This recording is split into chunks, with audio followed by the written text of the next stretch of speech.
우리의 인생을 붙들고 계신 아버지 하나님, 주님 앞에 우리가 나와 예배하였습니다. 그리고 귀를 열어 우리 인생들에게 하시는 주의 말씀을 듣고자 하오니 주님 말씀하시고 듣는 귀를 주시옵소서. 듣고 우리의 진리로 만들어 능력 있게 살아가게 하옵소서. 예수님의 이름으로 기도합니다. 아멘. 우리의 인생은 직선보다는 곡선입니다. 이렇게 되겠지라고 기대하면서 살아가지만 기대대로 되지 않습니다. 목표를 향하여 열심히 살아가지만 시간과 목표가 시간의 흐름에 따라서 정확히 그 장소에 도달해 있기보다는 예상치 못했었던 실패를 마주하기도 하고 예상치 못했었던 성공을 마주하기도 합니다. 그래서 인생은 곡선입니다. 우리가 살아갈 때에 참 남들이 볼 때 부러울 만큼 너 참 잘 나간다 할 만큼 높은 곳에 서 있는 것도 경험할 수 있고, 또 때로는 우리의 인생이 참 내가 이렇게 살게 될 줄 정말 몰랐다, 내가 여기까지 올 줄 정말 전에는 기대 못했다 할 만큼 낮은 곳에 가 있기도 합니다. 그래서 우리에게는 각자에게 다 인생의 스토리, 곡선의 이야기들이 있는 것이죠. 교회의 이야기도 그렇습니다. 교회도 성경 말씀을 우리가 보고 얼핏 생각하자면 직선을 따라가야 할 것 같습니다. 창조주 하나님과 구원하신 어린 양, 우리와 함께하는 성령 하나님, 정말 이 진리대로라면 교회는 승승장구해야 마땅할 것 같습니다. 언제나 죄악을 이기고 언제나 어둠을 이기고 언제나 바르게 분별해서 언제나 능력 있게 복음을 선포하고 언제나 많은 열매를 맺고 세상 사람들의 칭송을 받는 그런 교회가 될 것이라고 우리는 기대합니다. 그러나 우리는 잘 알고 있죠. 직선이 아니었다는 것을. 우리 교회의 이야기는 곡선입니다. 진폭이 너무나도 큰 곡선입니다. 교회는 예수 그리스도께서 죽으시고 부활하시고 승천한 이후에 엄청난 핍박을 받았습니다. 그래서 313년에 하나의 종교로서 공인을 받기 전까지 로마에서 대대적으로 기독교인들을 박해했었던 황제들만 대충 꼽아도 10명입니다. 그래서 10대 박해라는 말이 있죠. 그리스도를 믿음으로써 그 다음에 세상에서 당당하게 살아갈 수 있고 사람들이 부러워할 줄 알았는데 그것이 아닙니다. 사회생활조차도 할 수가 없는 겁니다. 직장조차도 잡을 수가 없는 거죠. 왜냐하면 사람들은 모두 인사하기를 가이사가 주님이시오 라고 인사를 합니다. 특히 공무원들, 군인들 이런 사람들의 습관이 지나가면서 마주치는 사람에게 가이사, 즉 로마 황제가 우리의 주인입니다 라고 덕담 인사를 하는 겁니다. 그럼 이 인사를 받는 측에서도 그렇습니다, 가이사가 우리 주인입니다, 이렇게 대인사를 해줍니다. 그리스도인은 여기서부터 문제가 생기는 겁니다. 가이사가 주인이십니다 하는데 이 사람은 그 대답을 할 수가 없는 것이죠. 왜냐하면 그 마음속에 아니요, 내 주인은 예수십니다 라는 대답이 살아있기 때문에 이들은 인사조차도 일상생활조차도 제대로 할 수 없었고 직장이나 공직에 나아가기 어려웠습니다. 발각되면 목숨을 빼앗기기도 하고 재산을 몰수당하기도 했던 것이 그리스도인들의 이야기였습니다. 그렇게 박해를 300년간 받은 후에 이제 공의를 받고 종교의 관용이 주어집니다. 그러자 교회는 열심히 포교를 시작하고 이제 사람들이 낸 헌금과 이런 분위기를 통해서 교회가 정말 성장하고 복음을 온 세계에 전할 수 있는 분위기가 드디어 마련이 됩니다. 그런데 그것이 약 500년에서 600년경 사이인데 590년에 이르면 이미 교황이라는 단어가 나타나면서 교회는 긴 잠을 준비합니다. 모든 권력과 재산과 통치권을 교회가 다 가지고 정교가 일치된 상태에서 사회까지 지배하는 등 따시고 배부른 영적 상태가 되자 그들은 그때부터 1000년간 잠을 잡니다. 마르틴 루터가 1517년에 일어나서 하나님의 말씀으로 돌아가자라고 외치기 전까지 교회는 하나님의 말씀에 대한 관심도 잃어버립니다. 종교개혁을 통해서 말씀이 중요하구나, 사람의 말이 아니라 진리가 중요하구나 하는 것을 깨닫고 교회는 다시 일어났죠. 다시 일어나서 복음을 전하고 신학을 정리하고 그리고 하나님께서 주시는 부흥운동들을 통해서 선교의 세기가 시작됩니다. 그것이 18세기의 이야기입니다. 그리고 나서 우리는 그 부흥운동과 선교운동의 영향으로 19세기, 20세기에 복음을 받았던 겁니다. 이것이 우리 교회의 이야기입니다. 우리는 오늘 또 질문을 해야 합니다. 오늘 교회는 무엇인가? 이렇게 어두운 세상에서 이런 시대, 이런 시국에 크리스찬으로 산다는 건 정말 무엇일까? 이러한 어두운 시대에 교회란 것은 무엇이고 어떠한 모습으로 살아가야 하는가? 우리는 질문할 수밖에 없습니다. 그리스도인이기 때문에. 그렇게 질문하는 우리들에게 요한계시록 11장은 이렇게 답을 줍니다. 얘들아, 너희들은 세상에 죽으라고 보내심 받은 무적의 선지자들이다 라고 대답합니다. 너희들은 세상에 죽기 위해 보냄을 받은 증인이요 선지자, 권세 있는 선지자들이다 라고 가르치는 것이 요한계시록 11장의 이야기입니다. 특별히 오늘 말씀 중에서 3절 말씀을 중심으로 해서 여러분들과 한 구절씩 그 의미를 살펴보려고 합니다. 첫 번째로 3절 말씀에 보시면 내가 나의 두 증인에게 권세를 주리니 이렇게 이야기를 합니다. 두 증인에게 권세를 준다. 우리 필찬 교수님의 특강과 또 설교를 통해서 여러분들 이 두 증인이다, 일곱 교회다, 14만 4천이다 이런 것의 상징성에 대해서 배웠습니다. 이런 것들을 잘 이해해야 요한계시록의 장르를 그대로 잘 알아서 듣는 것이죠. 여기서 지금 두 증인이라 함은 바로 교회를 상징한다. 여기까지 지난주에 우리 교수님이 가르쳐 주신 것 같습니다. 두 증인은 교회를 상징한다. 왜 그러냐면 몇 가지 증거를 보자면 4절 말씀에 보시면 이 두 증인이 누구냐면 곧 두 감람나무요 두 촛대다라고 이야기합니다.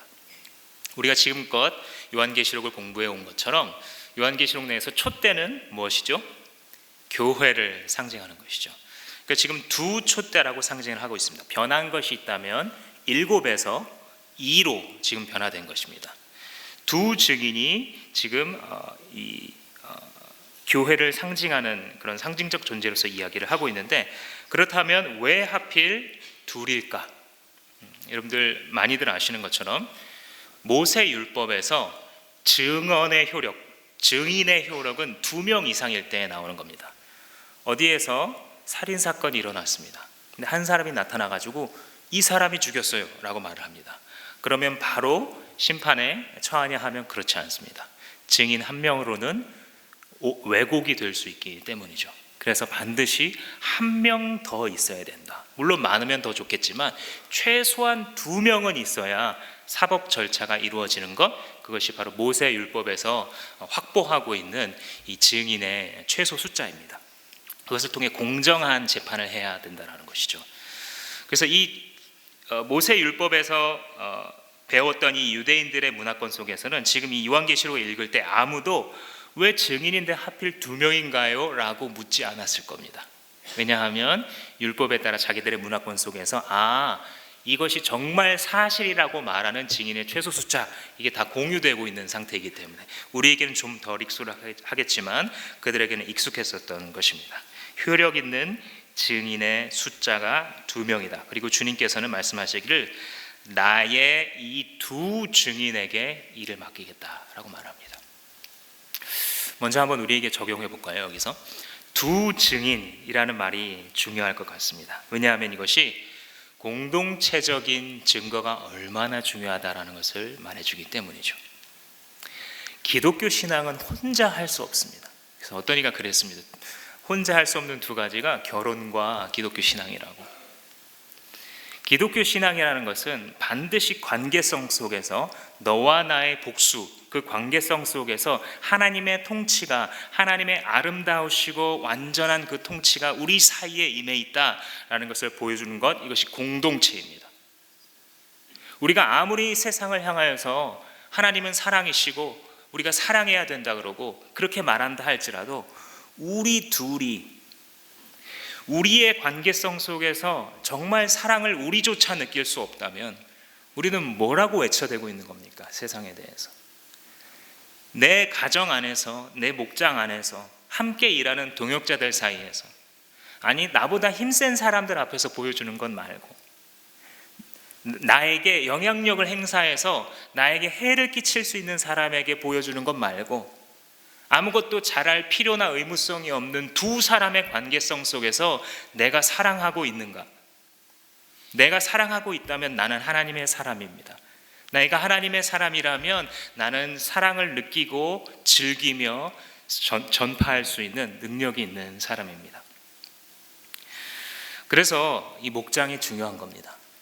목장 내에 들어가면 우리가 주님의 구원을 받은 존재라는 것을 증명해야 할 순간들이 계속해서 나타나기 때문이죠. 스스로 성경을 잘 읽고 스스로 기도를 잘하고 스스로 아이들에게 큐티를 잘하게 시킨다 할지라도 너와 나의 관계성 속에서 그 속에서 복음을 증거할 수 있을 만한 그러한 사랑과 능력을 경험하지 못한다면 그 목장들이 모인 우리 교회조차도 역시도 힘이 별로 없을 것이라고 우리는 기대할 수 있습니다. 한마디로 말하자면 우리가 지금 지향하고 있는 목장 교회는 증거 공동체가 되기 위하여서 준비하는 장소이다라고 말할 수 있습니다. 목장은 증거 공동체인 것을 우리가 기억했으면 좋겠습니다. 이 안에 물론 케어도 있습니다. 이 안에 교제도 있습니다. 그러나 여러분, 언제까지 목자가 나의 필요를 채워주고 목자가 나를 케어해 준다라고만 생각하지 마십시오. 목장은 증거 공동체입니다. 바로 당신이 일어나서 함께 손을 잡고 VIP들을 향하여서, 아직 하나님을 모르는 자를 향하여서 증거해야 할 그런 공동체의 최소 단위로서 우리가 생각하기를 목장이다라고 생각하고 있는 것이기 때문입니다. 교회를 주님께서 나의 두 증인이다라고 부르십니다. 나의 두 증인, 두 증인이긴 두 증인인데 그 소유권이 주님께 있다. 생각해 보십시오. 이게 얼마나 영광스럽습니까? 주님의 증인이 되어드린다는 것. 여러분들의 은인이 혹시 있으십니까? 나에게 진짜 은혜를 베풀어 주신 분, 내가 어려울 때 찾아와서 정말 위로해 준다든지, 어려운데 내가 살 곳을 마련해 준다든지, 정말 급한데 아무 대가 없이 물질을 빌려준다든지, 그래서 내가 다시 재기할 수 있었고 다시 힘을 얻을 수 있었고 다시 격려를 받아 일어날 수 있게 해준 그 은인. 그런데 예를 들어 그 은인이 공경에 처했습니다. 큰 누명과 오해를 받아가지고 재판에 임하는데, 이 사람을 위해서, 이 사람은 원래 그런 나쁜 사기꾼이 아니라고 말해줄 사람이 없는 겁니다. 그럴 때 그 은인을 위해 재판장에 나가시는 게 당연합니까? 안 당연합니까? 너무나 당연하겠죠. 저도 제 은인들을 생각해 보면 어떤 일이 있어도 나는 나가서 증언할 거야. 이분은 이러이러한 분이라고. 아주 기꺼운 마음으로, 감동된 마음으로, 그래 내가 조금이라도 은혜를 갚을 수 있다면 라고 이분이 얼마나 좋은 분인지, 얼마나 정직한 분인지에 대해서 증언할 겁니다. 하물며 하나님의 증인, 어린 양 예수의 증인, 그분께서 나를 향하여서, 우리를 향하여서 나의 증인이라고 말씀하시는 것을 한번 상상해 보십시오. 얼마나 영광스럽습니까? 온 우주의 주제이신 주께서 나를 보내시고 모든 백성들을 자기의 죽으심으로 죄를 씻으신 그 어린 양의 증인으로 부름받은 것, 이것이 우리들의 정체성입니다. 여기서 우리의 인생은 이미 결정 난 겁니다. 여기서 우리가 누릴 수 있는 부귀 영화는 다 끝난 겁니다. 이미 예수의 증인으로 부름받았다. 마침표. 무엇을 우리가 더 바랄 수 있겠습니까? 하나님의 증인, 우리에게 은혜 베푸신 그 어린 양의 증인으로 살아가는 것보다 더 의미 있는 일 찾으실 수 있겠습니까? 주님은 우리를 향하여 말씀하시기를 너희는 교회다, 그리고 너희들은 나의 증인이다 라고 말씀하고 계신 것, 그것을 붙들고 일어나는 것이 바로 교회가 어려움 가운데 처했을 때 기억해야 하는, 시대가 어둠 가운데 처했을 때 교회가 무엇을 해야 할지 알지 못할 때 기억해야 할 첫 번째 디딤돌 되는 진리입니다. 우리가 주님의 증인으로 부르심 받았다라는 것을 늘 관계성 속에서 그리고 공동체 속에서 확인해야 되는 이유가 바로 거기에 있습니다. 네가 필요하다라는 사실을 늘 마음속에 두시고 옆에 있는 동역자들을 존귀히 여기십시오. 당신이 아니고서는 나 스스로 증거할 수 없어요. 사소해 보이는 나와 당신의 관계가 주님께 매우 중요함을 내가 깨달았으니 내가 당신 기분 나쁘게 한 것을 용서해 주세요. 물론 나도 많은 것을 당했다고 생각하지만 나의 것을 먼저 용서를 구합니다. 이것이 바로 증인들의 공동체에서 있어야 될, 반드시 매주 일어나야 될 그러한 생명력 있는 반응들입니다. 두 번째로 주님께서는 이 두 증인에게 권세를 주셨다라고 이야기를 합니다. 내가 나의 두 증인에게 권세를 주리니 그들이 이렇게 예언을 할 것이다. 그리고 그 권세의 내용이 무엇인지를 뒤따르는 구절들이 설명을 하고 있습니다. 5절 말씀해 보시면 만일 누구든지 그들을 해하고자 하면 그들의 입에서 불이 나와서 그들의 원수를 삼켜버린다. 누구든지 그들을 해하고자 하면 반드시 그와 같이 죽임을 당할 것이다. 두 증인된 교회를 해하려고 하는 존재가 있으면 이 증인들의 입에서 불이 나온다는 겁니다.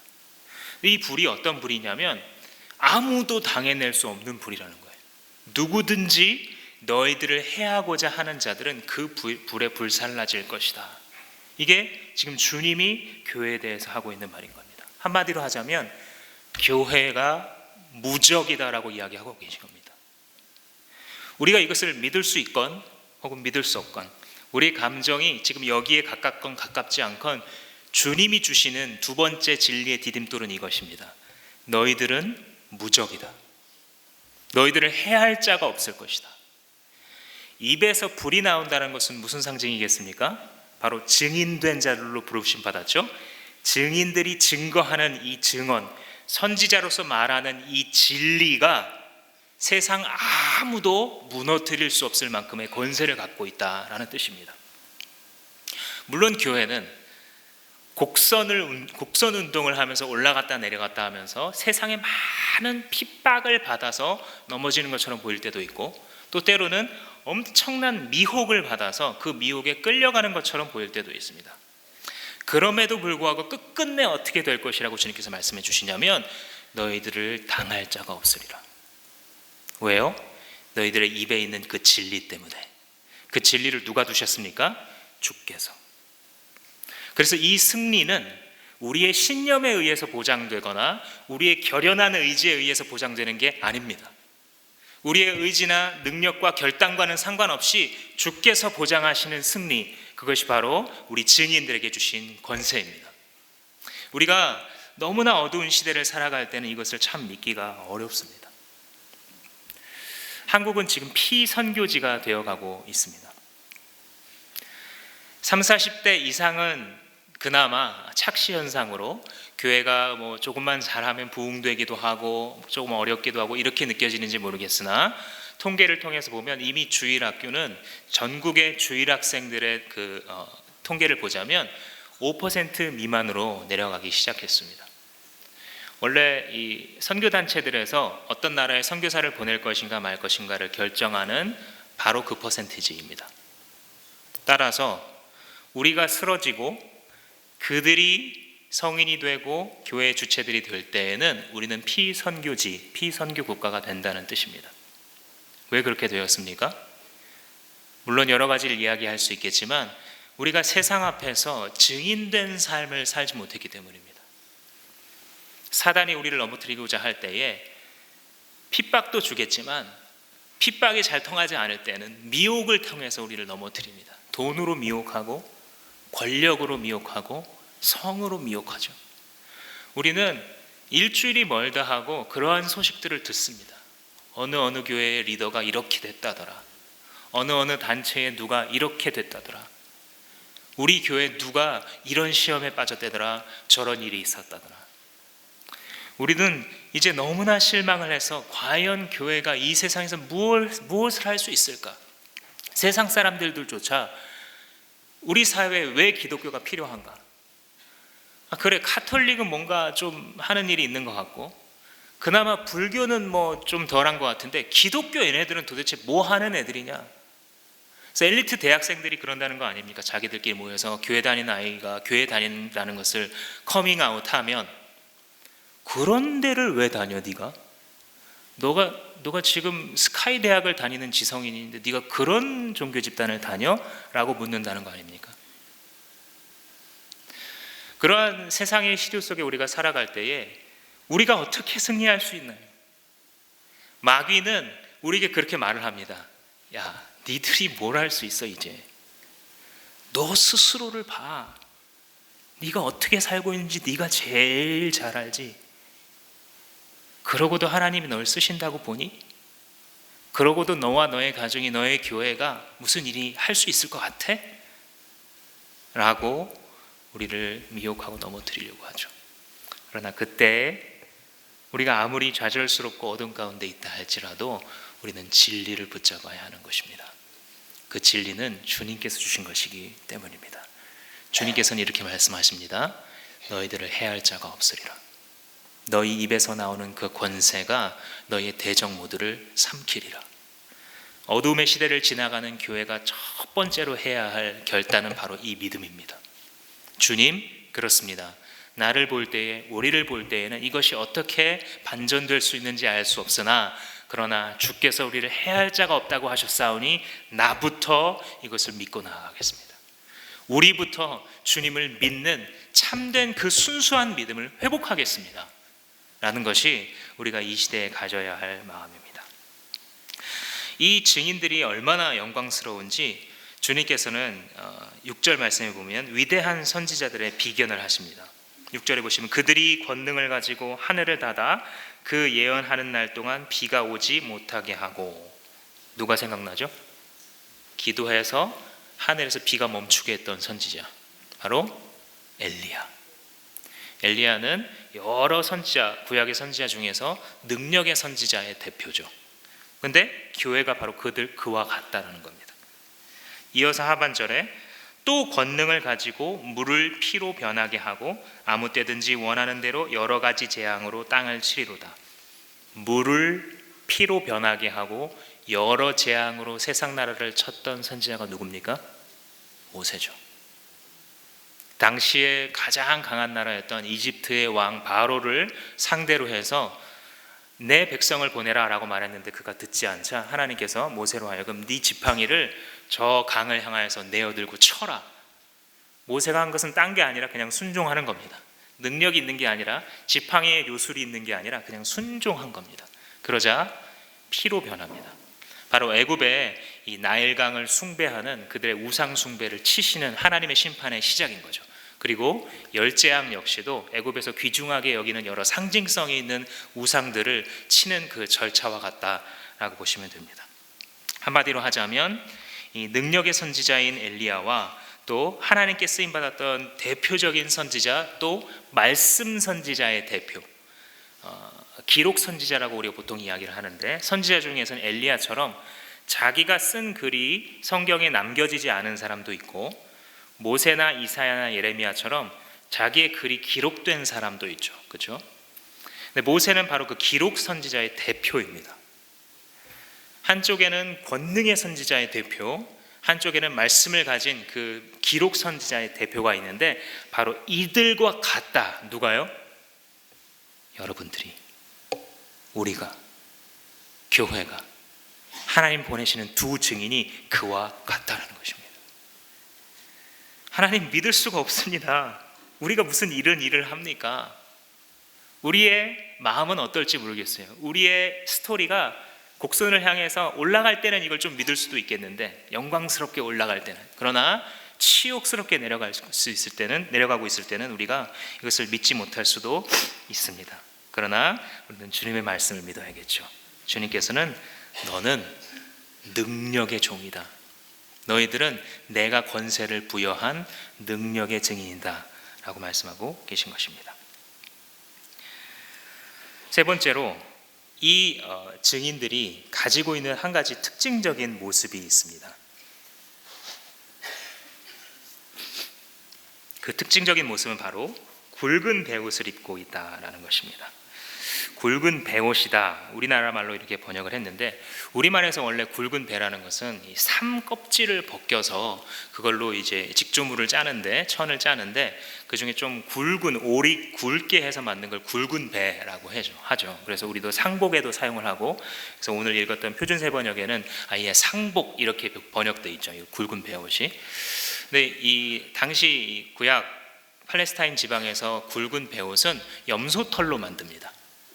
염소털이나 혹은 그 약대라고 성경에 표현된 낙타의 털을 가지고 역시 비슷한 방법으로 직조를 합니다. 가로 세로 시줄 날줄로 해서. 그래서 만들어진 결과물을 보면 제가 사진으로만 저도 보았는데 비슷합니다. 이게 삼배로 만든 건지 아니면 염소털로 만든 건지 비슷합니다. 다만 그 빛깔이 약간 좀 어둡습니다. 염소털로 만든 것들이. 예를 들자면 세례 요한이 광야에서 주님 오실 길을 예비하는 마지막 선지자로서 사역할 때에 무슨 옷을 입고 있었죠? 기억나십니까? 낙타의 털로 입은 옷을 입고 있었어요. 그죠? 약대 털로 옷을 해입고 메뚜기와 석청을 먹으면서 광야에서 지내었더라. 이렇게 기록이 되어 있는데 말하자면 그가 입고 있었던 곳이 오늘의 이 표현을 하자면 굵은 배 옷이었던 겁니다. 구약에서 이스라엘 백성들에게 굵은 베옷은 두 가지 의미가 있습니다. 하나는 애곡할 때 입습니다. 가족이 죽었다든지 커다란 재난을 만났을 때 나라가 망하려고 할 때에 막 엎드립니다. 그래서 히스기야가 적군이 몰려와가지고 자기들이 이 국가의 운명이 풍전등화 같을 때에 하나님 앞에 옷을 찢고 베옷을 입고 나아갔다. 하나님께 매달렸다. 이렇게 열왕기서가 기록하고 있습니다. 재난 앞에서 울면서 매달리는 겁니다. 야곱이 자기 아들 요셉이 죽은 줄 알았을 때 똑같이 옷을 찢고 굵은 베를 입고 사람들의 위로를 다 받지 않는다. 이렇게 창세기가 기록을 합니다. 슬픔으로 곡하는 것이죠. 또 하나는 회개의 의미가 있습니다. 사람들이 우리나라에서 큰 죄가 범해진 것을 깨달았을 때 또 옷을 찢고 베옷을 입고 죄를 뿌리면서 기도한다. 이런 표현 기억나시죠? 예수님께서도 이 고라신 베세다라는 동네에서 막 열심히 전도하시고 능력을 행하셨는데도 이 사람들 중에 믿는 자가 많이 나오지 않자 이렇게 말씀하셔요. 화 있을진저 고라시나 화 있을진저 베세다야. 내가 너희들한테 베푼 이 권능을 만약에 두로나 시온에서 행했더라면 그들은 벌써 굵은 베옷을 입고 앉아 있을 것이다. 무슨 뜻입니까? 벌써 회개했다는 것이죠. 이 권능으로 임하는 예수 안에서 보여지는 하나님의 나라를 발견하고서 그 살아가던 그때까지의 삶의 방식을 회개하고 굵은 베옷을 입고 있을 것이다. 그런 뜻입니다.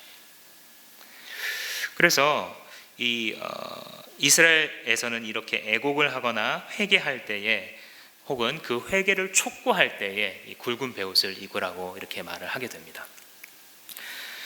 이 지금 두 증인이 굵은 베옷을 입고서 예언하고 있다는 것은 무엇이냐면 하나님의 심판을 대언하는 자세에 대해서 이야기를 해줍니다. 이 선지자들이 예레미야가 나라가 망할 것을 알면서도 선포하면서 한편으로는 심판을 선언하지만 한편으로는 울먹이고 있었죠. 그래서 예레미야의 애가가 기록되어 있을 정도로 그것이 바로 증인들이 가져야 할 마음이라는 것이죠. 이 세상을 향하여서 임박한 하나님의 심판에 대해서 우리는 증언해야 합니다. 이미 임하시고 이제 완성되어가는 그 문이 닫혀가고 있는 이 하나님의 나라에 대하여 얘들아 친구들아 너희들도 예수가 없으면 이 나라에 들어올 수가 없어. 영원한 심판 가운데 가게 돼 라고 외치고 하나님의 심판과 복음에 대해서 말해줘야 되지만 그 심정이 뭐냐면 애통하는 것이라는 것입니다. 세례 요한이 약대 털옷을 입고 회개하라, 하나님의 나라가 가까웠느니라 라고 자기 백성들을 향해서 애통하는 마음으로 외쳤던 것과 같이 우리가 이 땅 가운데 지금 해야 될 일이 바로 그것입니다. 적용해 보자면 이런 거죠. 우리는 과연 이 시대의 어두움에 대해서, 지금의 혼란에 대해서, 전국의 어지러움에 대해서 이야기할 때에 애통함이 있는가? 물론 우리 안에 실망이 있고 분노가 있습니다. 그리고 어지러움이 있고 좌절감이 있습니다. 허탈감과 박탈감을 느낍니다. 왜냐하면 우리도 대한민국 국민이니까요. 그런데 동시에 증인된 자들에게는 무엇이 있어야 되냐면 시대의 아픔을 보고 울 수 있는 애통함이 있어야 한다는 것입니다.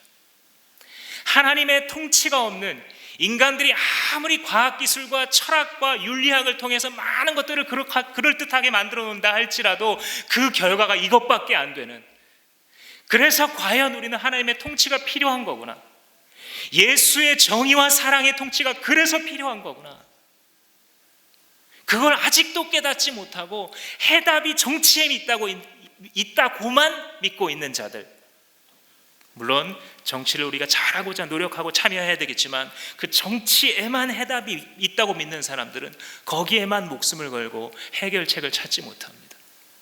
그 해결책이 경제가 회복되면 해결된다고 보고 있는 사람들, 그 해결책이 우리 가정이 조금 더 어떻게 덜 싸우면 해결될 것이라고 보고 있는, 조금 더 형편이 나아지면 우리 부부가 조금 더 괜찮아질 것이라고 보고 있는, 잘못 믿고 있는 그 세상을 향하여 바라볼 때에 그리스도께서 그 마음 가운데 가지셨던 애통함이 우리 속에 있냐, 그 말입니다. 목자가 없이 유리하며 방황하는 사람들을 보시고 예수 그리스도께서 창자가 끊어지는 그 아픔을 느끼셨던 것처럼 우리가 세상을 향하여 세상에서 터져나오는 비리와 여러 가지 어지러움을 바라볼 때에 우리에게 분노와 바로잡으라는 마음과 동시에 또한 무엇이 있어야 되냐면 그들의 슬픔을 끌어안고 그들을 위하여 하나님 앞에서 대신 애통해야 하는 마음이 있어야 한다라는 것입니다. 그것이 선지자요 하나님의 증인이라는 것입니다.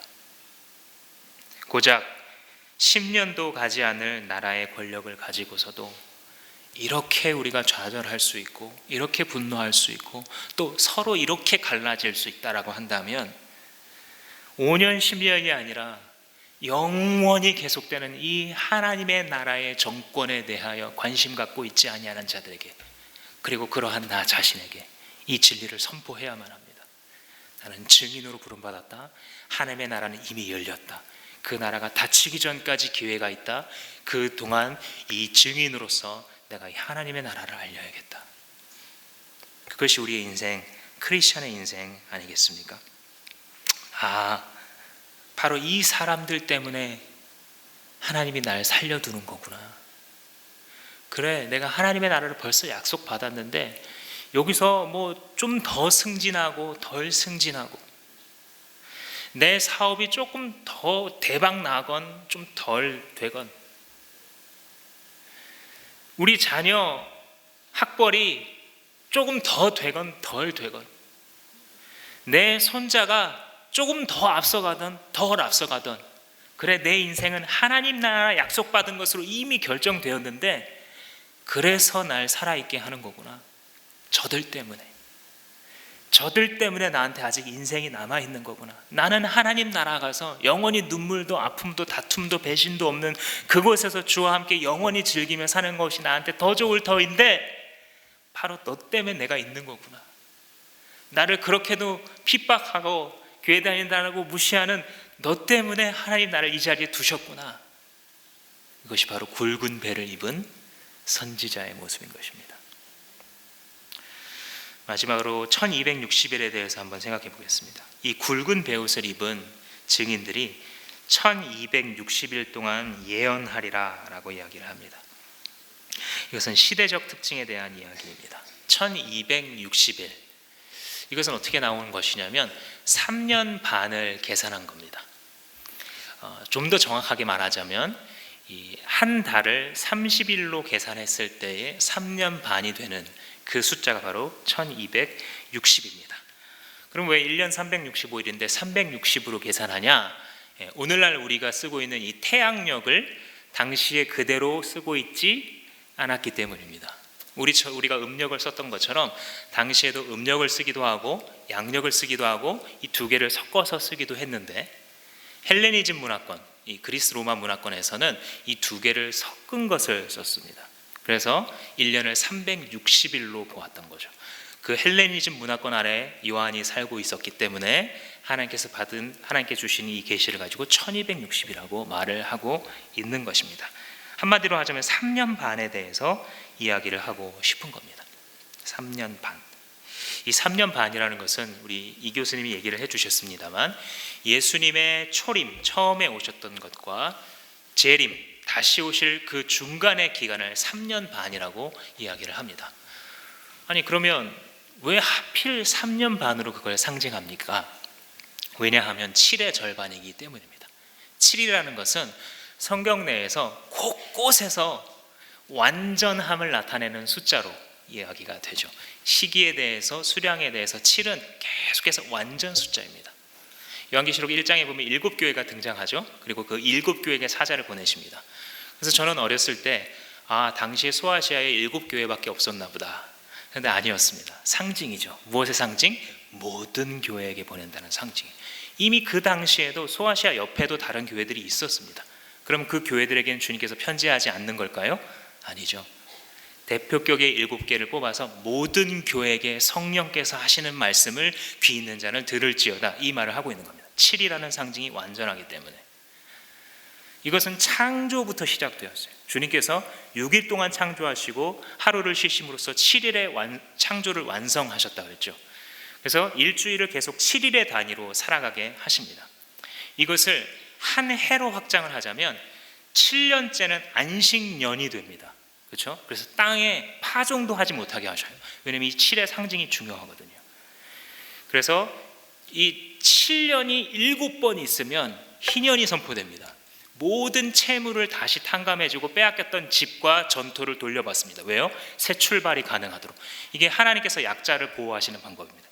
한 세대가 50년 정도면 한 세대죠. 한 세대가 지나가고 나면 그 가난과 부를 사람들이 물려받는 게 아니라 다시 새 출발할 수 있는 장소를 주는 것. 그게 희년입니다. 경제적 관점에서 봤을 때. 근데 그 역시도 7 곱하기 7이라는 의미를 갖고 있는 것이죠. 그러니까 7이라는 것은 정리하자면 완전한 하나의 기간에 대해서 이야기를 하는 겁니다. 그러니까 인류의 역사가 무엇이냐면 7년이라는 것이죠. 상징적 의미에서 인류 전체의 역사가 7년이라고 보았을 때에 예수의 오심으로 그게 딱 절반이 쪼개진다는 것입니다. 예수의 초림 기준으로 해서 예수 전에 3년 반, 예수 뒤에 3년 반. 말하자면 성경에 이 표현은 없습니다만 말하고자 하는 바가 그것입니다. 예수의 초림 이후에 그 시기, 다시 오실 예수님을 기다리며 깨어서 우리가 증거하면서 살아가는 그 시기가 3년 반이다라고 이야기를 한 겁니다. 그래서 여러분, 세상에서도 BC와 AD를 나눌 때 그 기준이 뭐죠? 예수 그리스도의 초림. 그래서 세상에서도 이 기원전, 기원후, 우리말로는 주전, 주후, AD, BC, AD로 나누는 이유가 그것입니다. 요한계시록에서도 비슷한 논리의 상징을 지금 이야기하고 있는 것입니다. 그래서 3년 반의 기간이라는 것은 한마디로 말하자면 우리가 지금 사는 시대입니다. 예수님이 오셨고 다시 오실 것을 두려움과 기대 속에 기다리고 있는 이 모든 시대가 3년 반, 1260일, 42달이라는 숫자적 상징, 계시록에서 보여주는 그 상징의 시대입니다.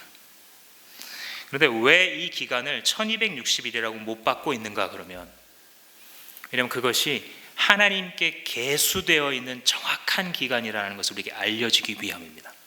그래서 하나님의 그 계산과 통치하시면 하루도 빈틈이 없다는 것이죠. 그래서 그 긴장 가운데 우리로 하여금 살아갈 수 있도록 그렇게 말씀을 하고 계신 것입니다.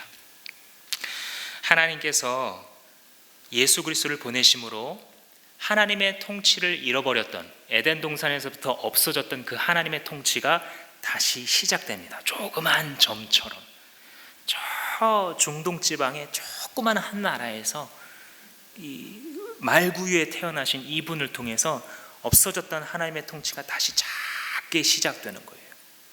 그래서 이전에는 하나님이 말씀하셔도 사람들이 말을 안 듣는 게 온 세상인데, 이 작은 공간부터 무슨 공간이 생기기 시작하냐면 하나님이 말하면 그걸 기쁨으로 받아 순종하는 공간이 생기기 시작한 겁니다. 하나님의 통치가 통하는 거죠.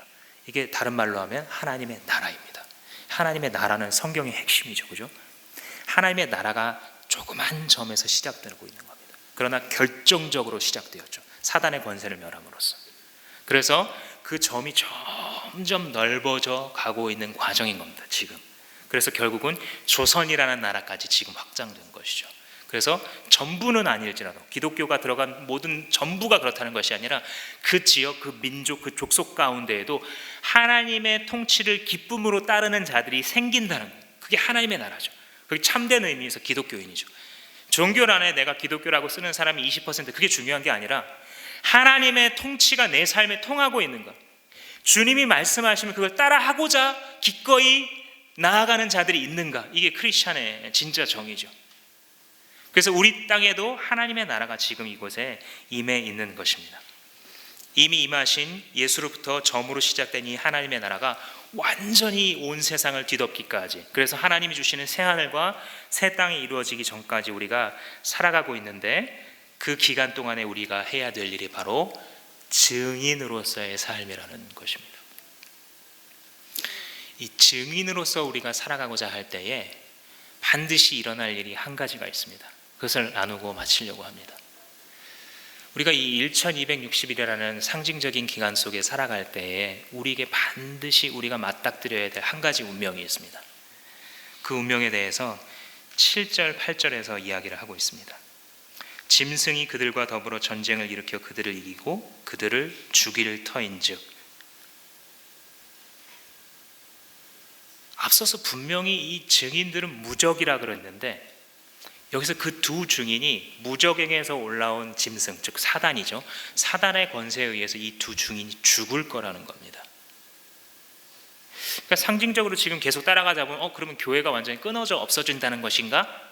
그것은 아니고요, 거의 그 정도로 생각되는 지경까지 간다는 겁니다. 하나님의 사람들이 이 세상을 살아나갈 때에 교회가 어느 지경까지 일어나면, 저렇게 핍박받으면 교회가 없어지겠구나 하는 핍박이 이르는 시기도 있다는 것입니다. 또 반대로 핍박은 적극적으로 교회를 흔드는 것이라고 한다면, 약간은 소극적으로 교회를 흔드는 것은 미혹입니다. 그런데 이게 더 무섭죠. 왜냐하면 핍박이라는 것은 그 순간에 결정돼서 내가 하나님께 속하였는가 아닌가를 말하면 되지만, 미혹이라는 것은 오늘도 내일도 모레도 다음 달도 내년에도 10년 뒤에도 계속 나를 흔들었기 때문에, 그래서 그 많은 사람들이, 경건해 보였던 사람들이 넘어지는 겁니다. 핍박을 했더라면 넘어지지 않을 사람이 미혹에 넘어가는 겁니다. 그래서 어느 정도로 사람들이 많이 미혹을 당하다면, 야, 이렇게 되다가는 교회가 없어지는 거 아닌가? 라는 데까지 간다는 거죠. 극도의 핍박과 극도의 미혹에 의해서 교회가 더 이상 기능할 수 없는 것처럼 여겨지는 때를 우리가 마주하게 된다라는 것입니다. 그런데 그들이 8절 말씀에 보면 결국은 죽은 그 시체를 큰 성길, 영적으로 하면 소돔이라고도 하고 애굽이라고도 하는 그곳에 던져두겠다. 그리고 그것은 주께서 십자가에 못 박히신 곳이다. 이런 의미심장한 말을 하게 됩니다. 두 증인을 죽여서 시체를 던져놓는데, 그 던져놓는 곳이 어디냐면 바로 소돔과 고모라입니다. 소돔은 롯이 그 안에 들어가서 살면서 의로운 심령을 상할 정도로 정말 더러웠던 그 죄의 한복판이죠. 애굽은 하나님의 백성이 그 안에 가서 막 부역을 하면서 노예로 살아가면서 고통당했던 장소입니다. 결국 이게 뭐냐면 죄로 물든, 그리고 하나님의 백성들을 계속 괴롭히는 이 세상 한복판입니다. 우리가 어디로 부르심을 받았냐면 세상 한복판으로 부르심 받았다는 겁니다. 우리가 주님의 사람으로서 아름답게 거룩하게 수도원에 들어가서 더러운 꼴 보지 아니하고 동성애가 없는 곳을 만들어서 여러 가지 죄가 안 행해지는 모든 구조를 만들어서 살아가는 곳으로 우리가 부르심 받은 게 아니라 가장 더러운 세상의 한복판으로 부르심 받았다는 겁니다. 그리고 우리는 거기서 죽을 거라는 겁니다. 세상적인 눈으로 볼 때는 죽음에 이를 정도까지 가는 것, 그것이 이미 주님께서 그리고 있는 그림입니다. 따라서 우리는 이 세상에 살라고 부름받은 것입니까? 죽으라고 부름받은 것입니까? 요한계시록은 나의 증인들이 세상 한복판에서 죽으라고 부르심 받았다고 분명하게 이야기합니다. 그리고 덧붙여서 그들의 주께서 십자가에 못 박히신 곳이다 라고 이야기를 합니다. 이것은 우리가 이 세상을 어떻게 살아가야 될지에 대해서 결론적인 이야기를 해주고 있는 것입니다. 우리가 이 세상에 어떤 업적을 이루어야 될 곳이 아니라 이곳은 바로 목숨을 내놓아야 하는 곳인 것입니다.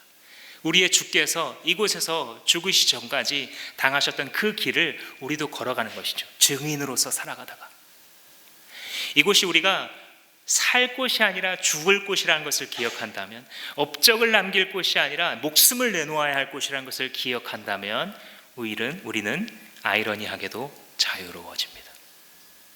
인생의 모든 명예로부터, 속임으로부터 해방됩니다.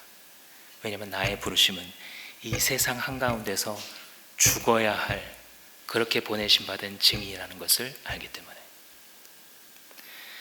이 시간 한번 기도할 때에 이렇게 기도할 수 있었으면 좋겠습니다.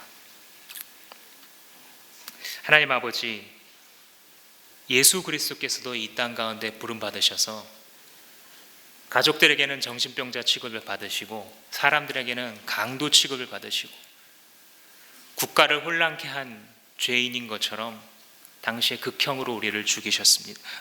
예수 그리스도를 죽게 하셨는데, 주님, 그것이 주님의 부르심이라면 나도 이 세상 한복판에서 죽겠습니다.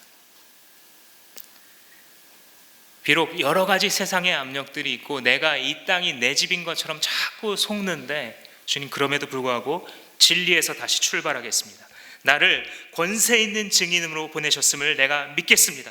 나의 10년 가운데에 굵은 베옷을 입고 이 시대의 아픔을 끌어안고 그들에게 애통한 마음으로 복음을 전하겠습니다. 이 1260일의 시대를 사는 동안 하나님, 내가 세상 한복판에 보냄 받았사오니 승리케 하여 주시옵소서라고 시간 다 같이 한번 합심해서 기도하시겠습니다.